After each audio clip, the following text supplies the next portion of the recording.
And certainly it's not all areas of marriage, probably, but sometimes we have one area that we just don't trust in. Maybe you don't trust to share your feelings and emotions with your spouse because when you do, they discount them.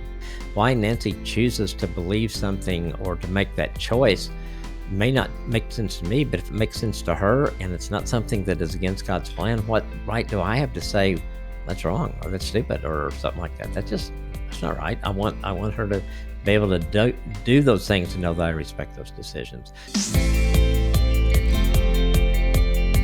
Marriage needs trust on so many levels to be healthy, and some are a little less obvious than others. So today we are talking about the types of trust that every marriage needs and how to grow and build them.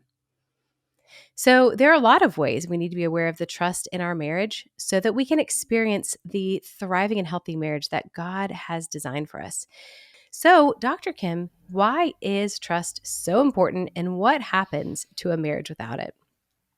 I think trust is foundational to a marriage. I mean, you think about that with any relationship that we have, whether it's with God, Mm, whether it's friends, work. I mean, if there's not trust there, what happens? So I think if it's such a foundational thing to a marriage, and I think without that in a marriage, the marriage just crumbles. It may not be all mm, at once, but it will start chipping away. And I think I've seen this in so many people that we don't realize how valuable trust is until it's broken. mm, And then we know, okay, I've got to repair this. How do I do that? And I think mhm, sometimes we just take it for granted mhm. until it is broken. And so if we have trust in a marriage, we do everything we can to keep it there. And if it's broken, we want to do everything we can to repair that Mhm. and rebuild that trust. Yeah. Yeah, that's true. Yeah, I think you're right that without without a breakdown in trust at some level, you'll just take it for granted, for sure. Yeah, it's just, and I think there's couples that, I think we probably, as far as fidelity, I think we always felt like we had that in our marriage. And I think, in fact, when Nancy and I were talking about this last weekend for some reason about that and just saying, that we know we're always vulnerable, but with God's help, we've both been faithful, and that trust in that area, I think, for us has helped in so many other areas because we've had that trust and that foundation, and I think God, because we've wanted Him to protect our marriage, and because we've prayed for that, um, I think we have. All right, so if we're looking at the lack of trust in marriage, how is that gonna cause the relationship to suffer? I think one, I want to be able to trust Nancy and I want her to be able to trust me. And Mhm, if she doesn't trust me, it's going to affect the way she communicates with me.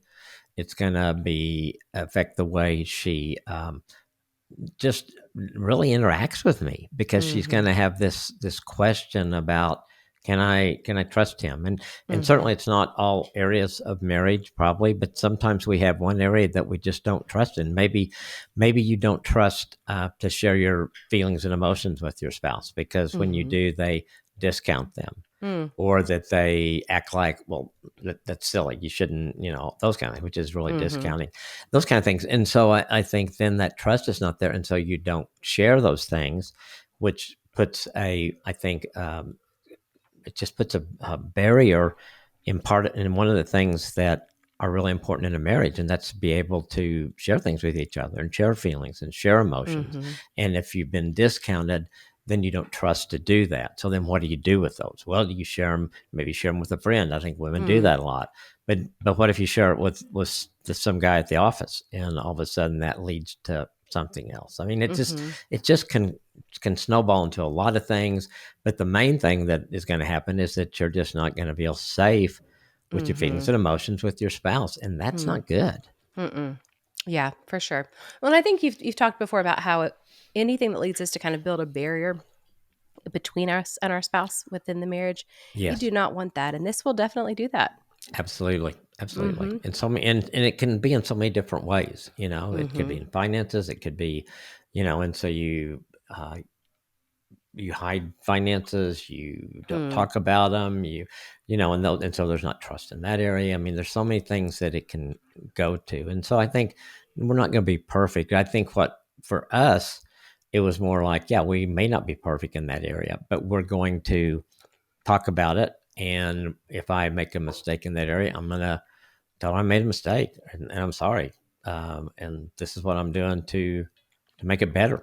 Mm-hmm. And so, maybe she shared her feelings with me and I just kind of discounted it. And then to keep trust going, then I've got to go back and say, I didn't even listen to you well there. I am sorry that you feel that way. And this is, I'm working on that, praying about it, working on it, and I'm going to do better. Yeah, Then, that's a great point. then you've just kind of, I don't know, boomerang that trust. It kind of went out there somewhere. Yeah. Was it going to get lost or did you bring it back in? And so, yeah, I like that, boomeranged it. Yeah, that's good because I feel like we're going to get to that more later. I love that that's just, you can kind of save Yeah. it there. And I like that you brought up some different areas too. So let's talk about some of the different areas of trust because we do, we've kind of alluded to the fact there are different types of trust. And maybe you trust your spouse in some areas, but not others. So there's some that I think are more obvious, Yeah. like faithfulness and fidelity, sexually and Hmm. emotionally inside of a marriage. There's honoring healthy boundaries that you agree to with the opposite sex. There is trusting that your spouse will agree to the or will honor the budget you've agreed to. Trust that you will follow through on your commitments and do what you said. There's trust within the sexual relationship because when you get into sex, it's very vulnerable for the spouses. You have to trust Hmm. each other there. Um, you need to be able to trust your spouse that they will love and accept your vulnerabilities and not use them against you. And then your spouse also needs to be able to trust that you will be consistent and treat them well. So, for example, that your emotions are not completely out of whack, that you're not going to freak out if they say something and that you'll be able to Yeah. accept them and they'll just to know who you are as a person, that your character is trustworthy and not just erratic and all over the place. And then I think of trust with keeping private things confidential, with, things that were said not being just shared openly with people who the spouse is not comfortable with those being shared with. Are there any other areas you can think of, Dr. Kim? Yeah, I think so. Yeah, that last one you said, I think is so important because I've seen that happen a lot where a spouse Mhm. will share something and you can just tell the other spouse is like, I didn't want you to share that. You can just look Mhm. at in their eyes. And so I think that really is an important one because sometimes I think we maybe share something because we want the attention or whatever the Mhm. reason is on that. But knowing that when we share things with each other, I think we've got some friends and that do that. What I see them do a lot is Hmm. they'll look at them and say, "Can I share that?" And Okay.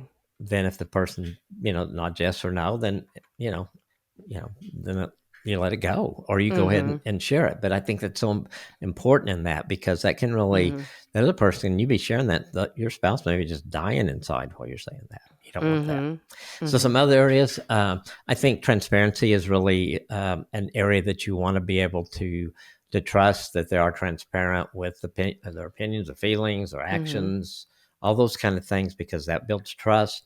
Um, being like keeping promises, following Mhm. through on commitments, being dependable. Hmm. Those things that I think are really important that you want to see in your spouse, that you can Mhm. trust them in those areas, that you told me you're going to do that.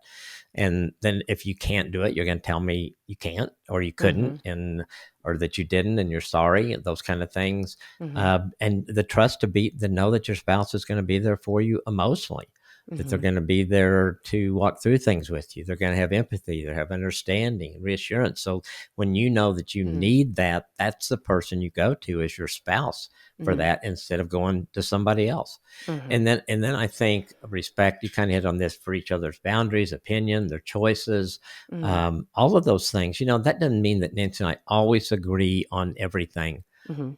but I respect her right or her ability to make choices and opinions that might be different than mine. And Hmm. if they, especially ones that don't have anything to do with their marriage, Mhm. maybe her favorite football team, or maybe Right. who she's going to vote for, or whatever. Mhm. But that, and then if it is something that affects in the marriage, then we can talk about it. Mhm. And so I think sometimes we don't do that well. And so just respecting them as a person and why Nancy chooses to believe something or to make that choice It may not make sense to me, but if it makes sense to her and it's not something that is against God's plan, what right Mhm. do I have to say that's wrong or that's stupid Mhm. or something like that? Mhm. That's not right. I want her to be able to do those things and know that I respect those decisions and that Mhm. there's trust there that she feels free not only to make those but to share them with me. Mhm. Mhm.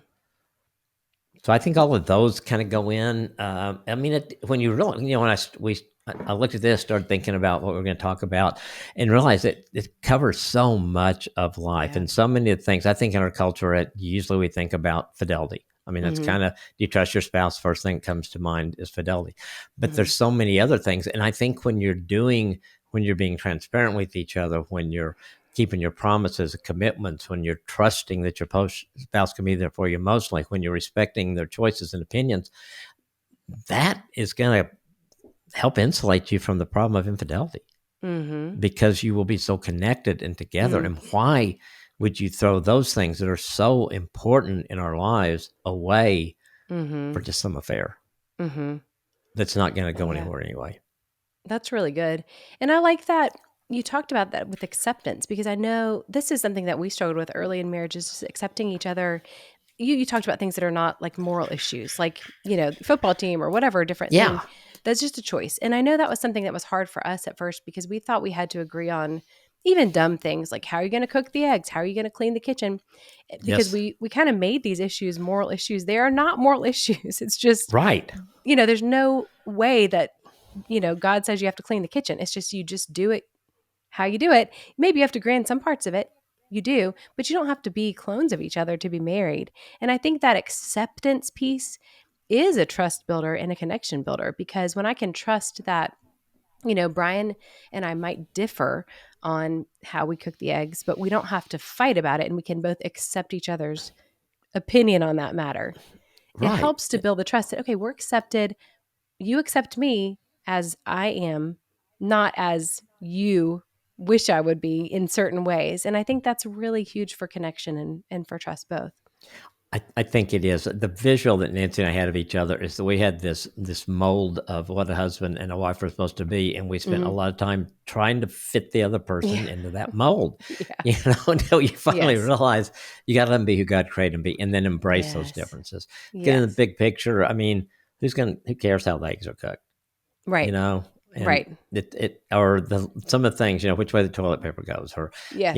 the things Yeah. that you hear. And I've had people that truly did fight over the way that the toothpaste tube was squeezed from Yeah. the bottom or the middle.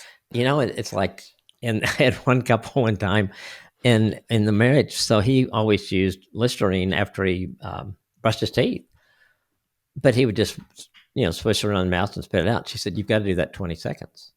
And he said, "Well, why?" "Well, it's not effective unless you do it 20 seconds. And so they fought over that Oh of my how long you gosh. should swish the Listerine and they brought that into counseling. No. And so, Wow. so I think it's like it was the right or wrong. It's like, Yeah. I would say she was a very black and white person. That And sounds so it's like appropriate it to says say. on the instructions somewhere, you're supposed to do that Yeah. 20 seconds. And I have no idea why you're putting that in your mouth for less than 20 seconds because it's not doing any good. Oh And my gosh. so, so I mean, I think that's just some of those examples like that we kind of laugh at.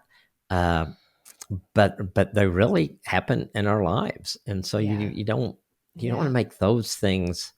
You want to build a case on those things, or make that thing something way. It's really choosing your battles really well, and that's Mm. not, in my opinion, that's not something. Those aren't things you choose to battle over. Well, that's a great point. I agree Yeah. with you, but there are times in my life when I've also chosen those battles, Oh yeah. I think because I heard somebody say that they say, when you say I do and you marry, you are marrying, not only marrying that person, you're marrying their family of origin Yeah. because of what they grew up in. You're marrying the way how to parent. You're marrying how to do this and that, and you Mhm. don't realize that until you get in marriage, and all of a sudden, that. Well, like the example I've used, that I always got a fresh towel every day at home, Right. Yeah. and and I would drop it on the floor, and miraculously, somebody would wash it, and there would be Yeah. another fresh towel for me the next day. Well, I did that, and it just didn't work out the same way, Mm. And so I think and so I had to realize, okay, we this didn't work, and we got to compromise here. We got to figure it out. Yeah. So Nancy explained to me why you could use a towel more than one time, and how that it would be better if I hung it up on the little hook than if I didn't hang it up on the hook. And I was wise enough at that point. So That was one of the wise. thing I did well. I said, So okay, wise. that makes sense, and did it. But those, you don't know those things till you get married, and then it's choose what do you focus on there? Yeah. And they sound like little things, but they can go back to trust, Mm-hmm. because if you're not really respecting or talking those things out.